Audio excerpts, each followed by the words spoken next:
ఈ నెల 11న జరగనున్న తొలిదశ సర్పంచ్ ఎన్నికలకు సర్వం సిద్ధమైంది. 4236 గ్రామాల్లో తొలిదశ పోలింగ్ జరగనుండగా 395 గ్రామాల్లోని సర్పంచ్ పదవులు ఏకగ్రీవమయ్యాయి. సర్పంచ్, వార్డు సభ్యుల పదవులకు మొత్తం 81,020 మంది బరిలో నిలిచారు. సర్పంచ్ పదవులకు నామినేషన్స్ దాఖలు చేసిన వారిలో 8,095 మంది ఉపసంహరించుకున్నారు. నామినేషన్స్ దాఖలు కాని గ్రామాలు 5 ఉన్నాయి. మిగతా 3,836 గ్రామాల్లోని సర్పంచ్ పదవులకు 13,127 మంది పోటీ పడుతున్నారు. 9,331 వార్డులు ఏకగ్రీవమయ్యాయి. 149 వార్డుల్లో నామినేషన్స్ దాఖలు కాలేదు.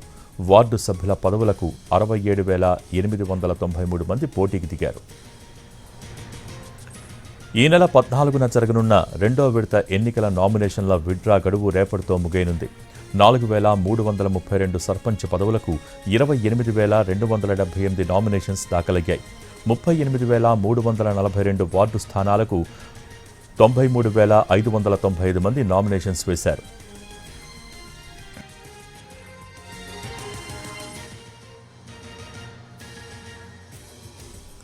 ఇవాళ్టితో మూడో విడత నామినేషన్స్ ముగియనున్నాయి.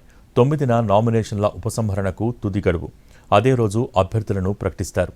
మూడో దశ ఎన్నికలు ఈ నెల 17న పోలింగ్ జరగనున్నాయి.